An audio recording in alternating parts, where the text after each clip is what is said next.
এরে তুই কোথায় পেলি রে বাপ? আপনি ওকে চেনেন?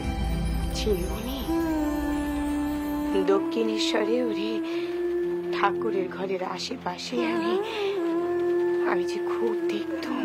ওখানে নেই মা, বাবা ঠাকুর ওখানে নেই মা।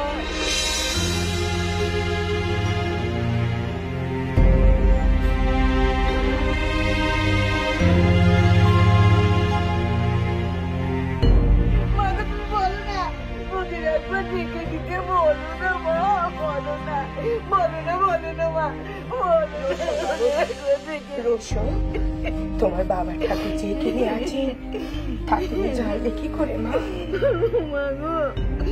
দক্ষিণেশ্বরে সবাই জানে বাবা ঠাকুর সেখানে নাই, কিন্তু আমাকে বলেনি মা, আমাকে বলেনি।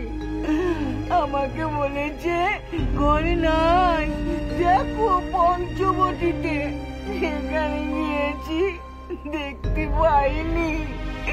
বলেছে গঙ্গার ঘাটে আছে, সেখানে গিয়েছি দেখতে পাইনি।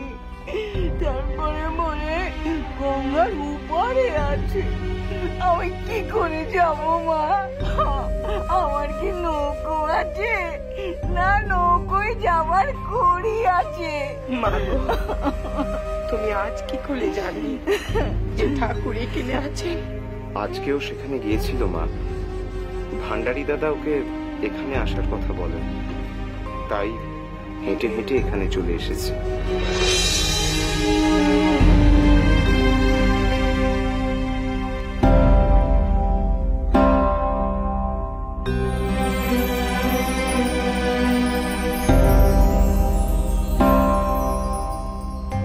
পেটে দানা পানি নেই, হেঁটে হেঁটে পা দুটো একেবারে। ওরা আমাকে বাবার কাছে যেতে দিল না মা, আমাকে তাড়িয়ে দিচ্ছিল। তারপরে এই ভালো মানুষের বেটা এসে না ঠেকালে আমি আসতেই পারতাম না মা। কথা বলতে পারছি না মা, বড্ড জ্বালা পেটে, বড্ড জ্বালা।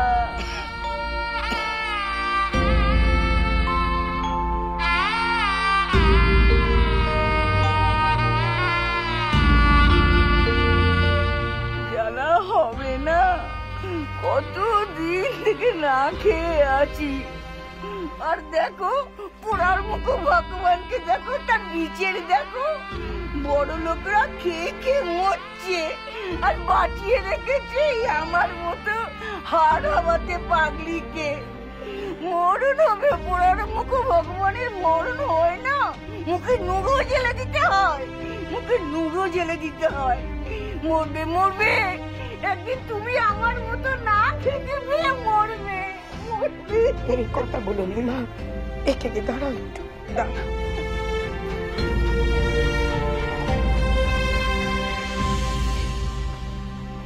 মা গো, আঁচলটা একটু পাতা দেখি। মুড়ি কখন খেয়ে নাও, খাও দেখি, খাও। মুড়িটা কেড়ে নেবে তো? আমার দেশের মানুষ। না গো মা না, তোমার খাবারও কেড়ে নেবেন, তুমি নিশ্চিন্তে খাও, খাও। দেখেছেন মা, অমৃতের পুত্ররা আমার দেশের অনাহারে অর্ধাহারে থাকা মানুষদের খাবার কিভাবে কেড়ে নিতে চায়। আমাকে না বাবা ঠাকুর অনেক পেশাদি দিয়েছে, বাইরে যাওয়া মাত্র অন্যরা সেটা খেয়ে নিয়েছে। মা গো, এখানে তোমার খাবার কেউ কেড়ে নেবেন মা, তুমি নিশ্চিন্তে খাও। বৃথাই আমরা ধর্মকথা নিয়ে বড়াই করি। ধর্মকথা শোনাতে হলে সবার আগে দেশের মানুষের পেটের চিন্তা দূর করতে হবে।